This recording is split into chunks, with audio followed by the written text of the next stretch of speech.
Welcome to Off the Pitch, presented by Waymo. We are here with LAFC defender Ryan Hollingshead. How's it going, Ryan? Hey, this is fun. I know. Yeah. It's good to spend some time with you. Look at us. So, Ryan, what do you love about playing for LAFC? I love this club. I mean, it's my hometown club. I grew up in Sacramento, obviously, but I came down here and played at UCLA, played my college ball here. I have always felt connected to the city and feel like this city is home for us. And so to come here and be able to play for a club that's trying to win trophies and putting everything it can towards being the best that we can be on and off the field, it's really special. You realize in these years, you know, just how fast your career goes by and how difficult it is to win trophies, and to be on a club that's pursuing that is amazing. You are approaching 400 games in your career, and I know that it is a lot, but I've seen all the data. You project athletically and technically as a much younger player. What's the secret to that performance, to playing well as you grow into your career? I love the way you phrase that, Thank because you. you're like, you're an old guy, but you're a young old guy. He's How a you young do old it? guy. Yes. And yeah, I take pride in that. You know, I have almost 400 games, which is an amazing milestone and something I'm super proud of, but I feel like I still got a lot left in the tank. And so a big thing for me, especially now with, you know, having kids and a family and all that, is I am legitimately in bed. And I heard this actually from Tom Brady one time. He was like, the amount of hours of sleep he gets every night. And I was like, I'm gonna try this. And so I'm legit in bed at 9 p.m. every night. Wow. Rarely do I miss that time. So How many hours are you getting?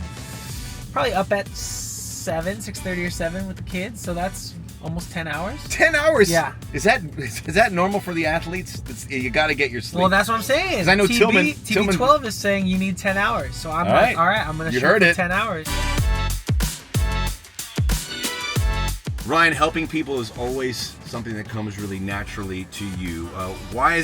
Why do you always have some time for people to help? I remember as a kid having heroes, people I looked up to, and the idea that I could potentially meet a hero, shake a hero's hand, say hi to somebody that I looked up to as a kid would have been life-changing. So I've just always had that mindset. If there's something I can do that can help the community, help with our fan base especially, then I'm happy to do it. And I'm a little selfish too. It gives me something. Like it's you know, it's the feeling of like people helping people.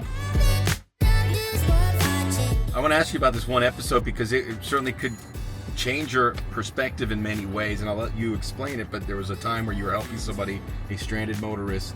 It was a snowy, really wet day, and an oncoming car hit you, and almost, Ryan took away your livelihood. Yeah, this was crazy because, you know, it's so funny. I won the Humanitarian Player of the Year that year for this act. I was trying to help somebody who had gotten into a car accident and they were stranded in the middle of the road. It was an icy day, so there weren't a bunch of cars on the road. It was later at night. It was dark. But this car was stranded, and it was in a bad situation. So I pulled over to help get this guy out of the car.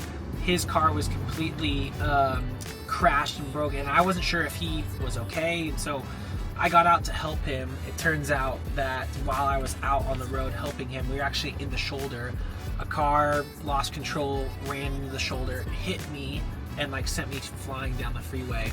So the idea was to help. I ended up being not helpful. I ended up being the one needing to get helped because I broke my neck in a couple places, which is crazy. But then to rebound from that, be able to come back, play, you know, as long as that was in 2017, I think. So not that long ago. It's been not that long ago, but Still. 8 years now of playing, you know, professionally.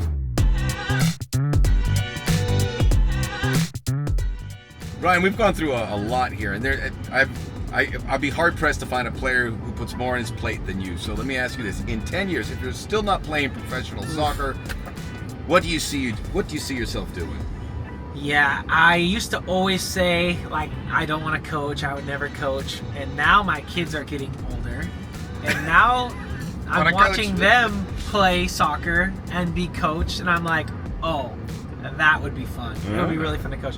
So I don't know if I'll do that like full time or do that as a side, but that for sure I'll stay in the game with that. I've always thought too, I'm so competitive that I've always thought like if I coach, it won't go well for anybody. You know, like I'll be too committed, and that won't go well. But I think I've mellowed out a little bit as I've gotten older, and I think I can handle it now.